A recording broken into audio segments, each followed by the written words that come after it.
அண்மைச் செய்தி. செந்தில் பாலாஜி மீதான கீழ் நீதிமன்ற வழக்கு விசாரணையை நேரடியாக கண்காணிப்போம் என்று உச்சநீதிமன்றம் தெரிவித்திருக்கிறது.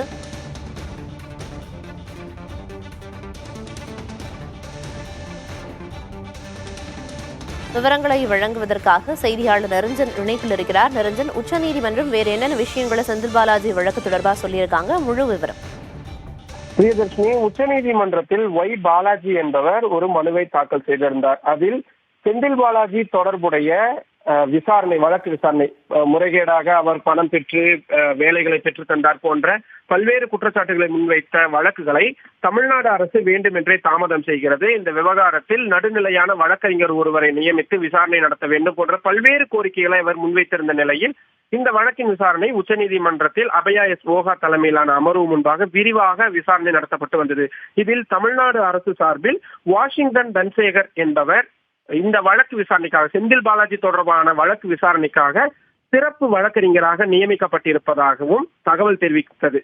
அது மட்டும் இல்லாமல் கடந்த ஜனவரி மாதமே நாங்கள் இந்த வழக்கு விசாரணைக்கான ஒப்புதல்களை கோரி தமிழ்நாடு ஆளுநருக்கு அறிக்கைகளையும் ஆவணங்களையும் சமர்ப்பித்த நிலையில் அதை அவர் கையொப்பமிடாமல் தாமதம் செய்திருக்கிறார் என்ற குற்றச்சாட்டையும் முன்வைத்திருந்தார்கள்.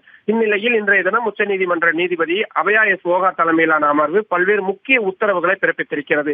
அதன்படி 7 மாதங்களாக ஏன் தமிழ்நாடு ஆளுநர் இந்த விவகாரம் தொடர்பான ஆவணங்களில் முறையான ஒப்புதல் அளிக்காமல் தாமதம் செய்திருக்கிறார் என்ற கேள்வியை பிரதானமானதாக எழுப்பினார்கள்.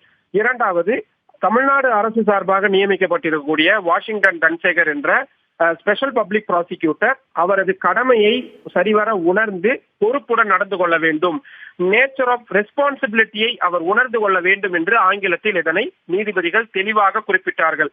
அடுத்ததாக, இந்த வழக்கு விசாரணை assistant special judge additional special court MP MLA என்ற சென்னையில் நடக்கக்கூடிய இந்த வழக்கின் விசாரணை தொடர்பான நீதிபதியை நாங்கள் தொடர்ந்து கண்காணிப்போம். இந்த வழக்கு விசாரணை எவ்வாறு நடைபெறுகிறது என்பதை நாங்கள் நேரடியாக கண்காணிக்க இருக்கிறோம்.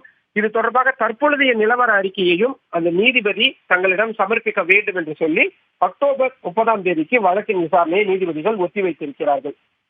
விவரங்களை வழங்கியதற்கு நன்றி நிரஞ்சன்.